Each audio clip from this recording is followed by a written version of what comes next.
सगाजनों, दी Koitur times channel को like करें, subscribe करें और बेल आइकन दबाकर नोटिफिकेशन प्राप्त करें। सगाजनों, सेवा जोहार। आप सभी को पिछली कहानी पसंद आई, आप सभी ने अपनी राय से हमें अवगत कराया, उसके लिए आप सभी का बहुत बहुत धन्यवाद और सेवा जोहार। आइए आज हम लिंगों की कहानियाँ सीरीज़ की दूसरी कहानी कोया पुनेमी जीवन का उद्देश्य लेकर आपके सामने हाजिर हैं। तो आइए चलते हैं, इस कहानी को सुनते हैं। कुपारमेट्टा गोटुल के प्रांगण में बाबा पारी पहांदी कुपार लिंगो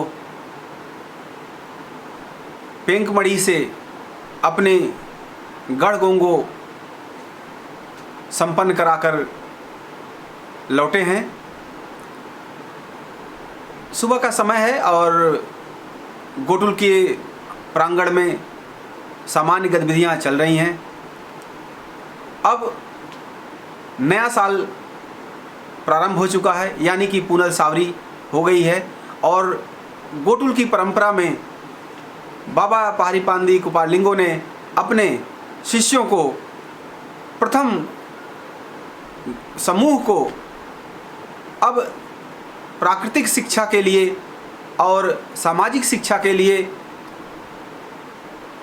बाहर गांव में भेजने का प्लान कर रहे हैं। आज सुबह उन्होंने नारायण सुरगोंगो को बुलाया और उन्होंने बताया कि ये उन्दोमान यानी कि चैत का महीना, पहला महीना जो साल का होता है, उसके पहले पूर्वानेट को यानी कि संडे के पोय पातू बेरा में, यानी कि सुबह आपको अपने 6 आश्रम के शिष्यों के साथ बाहर गांव में जाना है और एक हफ्ते का समय बिता करके वापस आना है। नारायण सुरगोंगो अपने गुरु भाइयों को बुलाते हैं और 7 लोग बाबा पारी पहांदी कुपार लिंगो नारायण सुरगोंगो को बुलाते हैं और उनसे कहते हैं, आप ताराल को, साराल को और मराल को, जुगाल, मुलाल और सुकाल को लेके आइए। ये 6 बच्चे आश्रम में हैं और इन 6 बच्चों की जिम्मेदारी मुठवा शिष्य नारायण सुरगोंगो को दी गई है। नारायण सुरगोंगो को कहा गया है कि आप इन 6 बच्चों को लेकर के जाएंगे और यहाँ से दूर उत्तर की तरफ इन बच्चों को एक एक गांव में इनको छोड़ेंगे और 1 हफ्ते तक वहाँ पर इन्हें लोगों के बीच में रहना है। लोगों के जीवन में क्या क्या सुधार कर सकते हैं, लोगों के जीवन में कोया पुनेमी व्यवस्थाएं कैसे लाई जा सकती हैं, उस पर इनको कार्य करना है। नारायण सुरगोंगो बाबा पारी पहांदी कुपार लिंगो को वचन देते हैं कि हे मुठवा पोय, हम इन 6 भाइयों को लेकर के जाएंगे और 1 हफ्ते तक बाहर बिताएंगे और उसके बाद फिर हम आके अपने अनुभव आपसे बांटेंगे। इस तरह करके एक दिन सुबह पूर्वानेट यानी कि संडे की सुबह पोय पातू बेरा में जब सूर्य निकल रहा होता है, गोटुल से निकल करके 7 भाई उत्तर की तरफ बढ़ना शुरू कर दिए और उन्होंने पहले बाघ नदी को पार किया और बाघ नदी को पार करने के बाद लांजी से उत्तर की तरफ बढ़ते हुए जैसे जैसे गांव आते जा रहे थे, वे अपने भाइयों को, उन गाँव को दे करके आगे बढ़ते जा रहे थे। पहला गांव तुमड़ा ताराल को दिया, इसके बाद आगे बढ़े सुम्मा गांव आया तो सुम्मा को उन्होंने साराल को सौंप दिया और फिर मड़ता गांव को मिलते ही जब मड़ता गांव को माराल को दिया, इसके बाद आगे बढ़ते गए और वहाँ पर जब जैता गांव आया तो उन्होंने उस गांव को जुगाल को दे दिया और फिर आगे बढ़ने पर पौसा आया और पौसा को उन्होंने मुलाल को दिया। इस तरह से 5 भाइयों को देने के बाद थोड़ा और आगे बढ़ते हैं और वहाँ पर सुखवा गांव मिलता है और उस सुखवा गांव को सुकाल को सौंप करके खुद आगे बढ़ जाते हैं।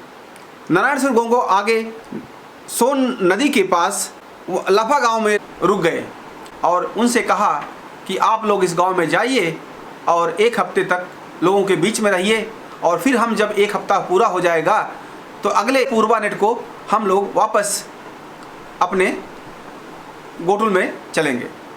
इस तरह से 7 भाइयों ने उन गांव में 1 हफ्ता बिताया और अपने अपने अनुभव के साथ अब अगले हफ्ते गोटुल की तरफ लौटते हैं। सभी लोगों ने अपने अपने अनुभव, अपने अपने शिक्षा जो उन्होंने वहाँ से सीखी है उसको लेकर के आते हैं और रास्ते में सब एक दूसरे से जिस तरह से छोड़ के गए थे उसी तरह से मिलते हुए एक दूसरे के साथ हो उन सातों गांवों से वापस गोटुल की तरफ लौटते हैं और रास्ते में बात करते हुए चलते हैं। और चूँकि ताराल सबसे छोटे थे, ताराल कहते हैं कि नारायणसुर भैया ये बताइए कि हमें यहाँ पर बाबा लिंगो ने भेजा और हमें लोगों ने पूछा कि ये हमें क्यों बता रहे हो, इससे हमें क्या फ़ायदा और इससे हमको क्या होगा, हम भी तो एक दिन तो मरना है। तो इस तरह की शिक्षा दे करके आप मुझे इतना समय मेरा लेते हैं और इतनी परेशानी सह के आप लोग आते हैं, इसको क्या फ़ायदा होगा जीवन में, आखिर सबको मरना ही है। तो इसके बाद माराल और सराल भी दोनों कहते हैं हाँ भैया ये बात तो हमसे भी गांव वालों ने पूछा है कि तुम लोग इतना समय क्यों गांव में आके बताते हो, इसको क्या फ़ायदा हमको होगा, आखिर सबको मरना तो है ही है।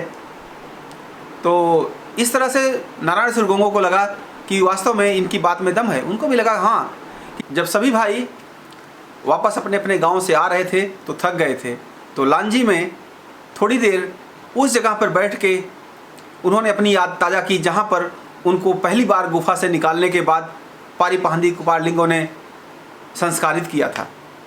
सबको अपनी याद आने लगी कि कैसे हम लोग छोटे छोटे बच्चे थे और कैसे बाबा लिंगो ने हमको यहाँ पर गुफा से निकाल के ले आए थे। ये सब बात करते करते शाम हो जाती है और वहीं पर ये लोग रात बिताते हैं। अगली सुबह सभी 7 भाई आश्रम की तरफ चलते हैं और तड़के ही वहाँ से पहुँच जाते हैं गोटुल में। बाबा लिंगो अपने आश्रम में अपने नित्य क्रिया से निवृत्त होकर के वहाँ पर जो अन्य शिष्य थे उनको सुबह का पाठ सिखा रहे हैं। और ये 7 बच्चे बाहर से जब पहुँचते हैं तो बाबा लिंगो को सेवा जोहार करते हैं। थोड़ा सा विश्राम करने के बाद शाम की सायंकालीन सभा में बाबा पारी पहांदी कुपार लिंगो के सामने अपने प्रश्न को रखना चाहते हैं। आसन लगा हुआ है, महुए के तेल से चारों तरफ बत्तियां दिए जलाए जा चुके हैं। हल्का हल्का प्रकाश पूरे गोटुल के प्रांगण में फैला हुआ है। बाबा पारी पहांदी कुपार लिंगो अपनी किंगरी पे बड़ी मधुर स्वर छेड़ रहे हैं। सभी बच्चे मंत्रमुग्ध हैं और ऐसे खो गए हैं जैसे उनका अपनी सुध ही ना हो। पूरा आश्रम मधुर स्वरों से पूरा गूंज रहा है। उस गोटुल के आश्रम में एक अजीब सी ऊर्जा का संचार हो रहा है।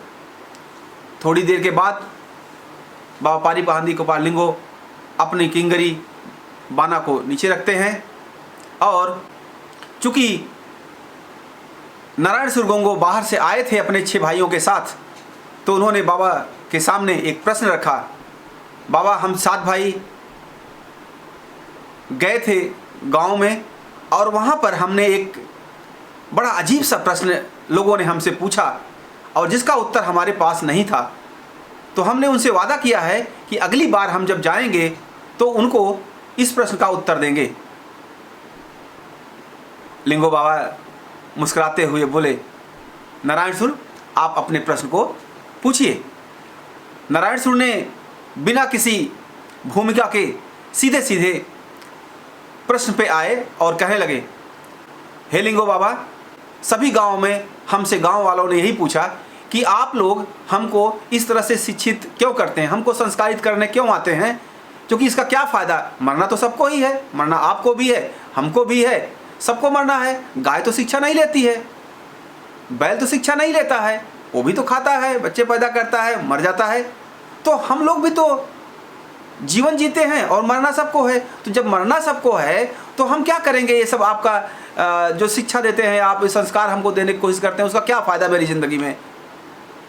बाबा पारी पाहंदी कुपार लिंगो जैसा उनका स्वभाव है, फिर मुस्कुराते हैं और कहते हैं कि शिष्यों, यह प्रश्न मैं यहाँ पर आज आपको नहीं बताऊँगा, और कल सुबह तड़के मेरे साथ आपको जंगल पे चलना पड़ेगा। इस तरह से रात की सभा समाप्त होती है। सभी अपने अपने कक्ष में चले जाते हैं, विश्राम करते हैं, और अगले दिन वादे के मुताबिक सुबह तड़के ही, सूरज के पाँव फटने से पहले ही सभी बच्चे अपनी पूरी तैयारी के साथ गोटुल के प्रांगण में इकट्ठा हो जाते हैं, और आगे आगे बाबा पारी पाहंदी कुपार लिंगो और पीछे वो 7 बच्चे नारायण सुरगंगो साथ ताराल माराल सुगाल जो गए थे, वो सब पीछे और अन्य लोग पीछे चले जा रहे हैं जंगल की तरफ। बाबा पारी पाहंदी कुपार लिंगो जंगल में जाकर के एक जगह रुक जाते हैं और एक पेड़ के सामने बैठ जाते हैं और कहते हैं कि आप लोग आज इस पेड़ को निहारोगे और इस पेड़ से अलग होने वाली हर चीज़ पे अपनी नज़र रखोगे, और फिर हमें बताओगे कि यह पेड़ से जो चीज़ें गिर रही हैं उनका अंत क्या हो रहा है, वो कैसे ख़त्म हो रही हैं। थोड़ी देर तक बच्चे बैठे रहे और उन सभी घटनाओं को, पेड़ से गिरती हुई चीज़ों को देखने लगे। और कभी पेड़ से पत्ती गिर रही है, कभी पेड़ से कच्चा फल गिर रहा है, कभी पेड़ से फूल गिर रहा है, कभी पेड़ से सूखी टहनियाँ गिर रही हैं, और कभी पेड़ से पका फल भी गिर रहा है। इस घटना को सभी बच्चे देखते हैं और बाबा पारी पाहंदी कुपार लिंगो वापस उन बच्चों को कहते हैं कि आपने इस पेड़ से अलग होते हुए इन चीज़ों को देखा है, अब हम लोग आश्रम चलते हैं। और यह कहकर पूरी इस घटना को दिखाते हुए, पूरे जंगल के अन्य जड़ी बूटियों के बारे में उनको बताते हुए, पशु पक्षियों की पहचान कराते हुए, जंगली जानवरों की आवाज़ों का विश्लेषण करते हुए बाबा पारी पाहंदी कुपार लिंगो अपनी टीम को लेकर के धीरे धीरे आश्रम की तरफ बढ़ रहे हैं। जैसे जैसे आश्रम नज़दीक जा रहा है, बच्चों में कौतूहल बढ़ता जा रहा है और वो जानना चाहते हैं कि आखिर इस पेड़ से गिरी हुई चीज़ों से बाबा हमें क्या बताने वाले हैं, और इन पेड़ से गिरी हुई चीज़ों का हमारी ज़िंदगी से क्या संबंध है, और हम इनसे उन गांव वालों को कैसे बताएंगे। और ये सब बात सोचते सोचते गोटुल के पास पहुंच जाते हैं। और जब बच्चे गोटुल के पास पहुंच जाते हैं तो अपने अपने कक्षों में चले जाते हैं, थोड़ा विश्राम करते हैं, और सायंकाल सभा के लिए फिर उसी साबरी मड़ा के नीचे आके बैठ जाते हैं। बाबा पारी पाहंदी कुपार लिंगो अपनी सफ़ेद चद्दर को अपने पूरे बदन पर लपेटे हुए हैं, चेहरे पे अजीब तेज है, लग रहा है कि कोई अलौकिक प्रकाश उनके चेहरे से फूट रहा है। एक अजीब सी शांति उनके चेहरे पे तैर रही है, उसके बीच में उनकी सुंदर मुस्कुराहट लोगों को बरबस ही आकर्षित कर रही है। सभी बच्चे बिल्कुल उनके चेहरे की तरफ सम्मोहित हैं और देख रहे हैं। और इसके बाद शांति से जब सभी बच्चे बैठ जाते हैं और बाबा को निहारने लगते हैं और प्रतीक्षा करने लगते हैं कि आज बाबा हमें अपने शिक्षा से कैसे शांत करते हैं, आज हमें कौन सी शिक्षा देते हैं। बाबा पारी पाहंदी कुपार लिंगो कहते हैं कि पेड़ से गिरने वाले अन्य चीज़ें जिस तरह से नष्ट हो जाती हैं और उनका आगे कोई उपयोग नहीं होता है, प्रकृति में वो सड़ जाती हैं, तो इसी तरह से हमारा मानव जीवन भी, अगर हम कुछ नहीं सीखते हैं, हम कुछ नहीं करते हैं तो हम भी उन्हीं की तरह खाद पानी बन जाते हैं। लेकिन अगर हमने कुछ सीखा है, कुछ अपने जीवन में सीख करके अपने अगली पीढ़ी को कुछ देने की कोशिश की है, तो हम उस बीज की तरह हैं, पके फल की तरह, जो एक बीज देता है और उस बीज से एक नया जीवन शुरू होता है और प्रकृति का चक्र पूरा होता है। तो लोगों को जब आप वापस जाइएगा तो उन गांव वालों को बताइएगा कि हे गांव वालों, आपको हम शिक्षा इसलिए दे रहे हैं कि जिससे आप अपने मानव जीवन को कोया पुनेमी ढंग से जी सकें और इस जीवन के खत्म होने के बाद भी आप अपने ज्ञान को अपने आने वाली पीढ़ियों को सौंप सकें, जिससे कारण आप सदियों सदियों तक इस प्रकृति में आपका ज्ञान, आपका दर्शन, आपके ऊर्जा, आपका जिर एक पीढ़ी से दूसरी पीढ़ी में जाता रहे। अगर आपके जीवन का उद्देश्य केवल अपने तक ही सीमित है, तब आप मानव नहीं बल्कि पशु हैं। जैसे वो फूल पत्ते टहनियाँ हैं, उनके जीवन का कोई मकसद नहीं है, वो गिरी और सड़ गई। वो पका हुआ फल ही आपका जीवन होना चाहिए। जिस तरह पका हुआ फल एक नए बीज को जन्म दे करके उसके जिर्र को, उसके गुणों को एक पीढ़ी से दूसरी पीढ़ी में ले जाता है और प्रकृति के चक्र को पूरा करता है, उसीलिए एक कोया पुनेमी व्यक्ति भी अपने जीवन में सीखी हुई चीज़ों को अपने दूसरी पीढ़ी को सौंपता है और इस तरह से प्रकृति के नियमों का पालन करता है। आज की इस कहानी से बाबा पारी पाहंदी कुपारलिंगो कहते हैं कि हे शिष्यों, आपके जीवन का उद्देश्य केवल खाना पीना सोना और संतान उत्पन्न करना ही नहीं होना चाहिए, बल्कि आपके जीवन का उद्देश्य अपने जीवन को अलौकिक करते हुए, अपने जीवन को प्रकाशित करते हुए औरों के जीवन में प्रकाश देने का जीवन होना चाहिए। जिस तरह पके हुए फल का एक बीज एक दूसरे वृक्ष को, एक दूसरे जीवन को लाता है, उस तरह आपका भी जीवन होना चाहिए। लिंगो बाबा के इस प्रवचन के बाद सभी शिष्य खुशी से झूम जाते हैं, सभी में चेहरे पे अजीब सी चमक आ जाती है, सभी लोग जोर से तालियां बजाते हैं और लिंगो बाबा को सेवा जोहार करते हैं। दोस्तों, इस कहानी से हमने अपने कोया पुनेमी जीवन की सार्थकता, इस जीवन का उद्देश्य और इस जीवन का औरों के लिए क्या उपयोग है, उसके बारे में बाबा लिंगो के दर्शन को देखा। आशा करता हूँ कि आपको यह कहानी पसंद आई होगी। और हाँ, मैं आपसे एक निवेदन करना चाहता हूँ कि इस चैनल को सब्सक्राइब करिए, जिससे आपको कहानियाँ समय समय पर मिलती रहें। इसको शेयर करिए और अपने परिचितों को, अपने अन्य सोशल मीडिया के समूहों में इसको लोगों को बताइए, जिससे पूरा कोयतूर समाज इस कहानियों से कुछ शिक्षा ले सके और अपने जीवन में प्रकाश ला सके। बहुत बहुत धन्यवाद और सेवा जोहार।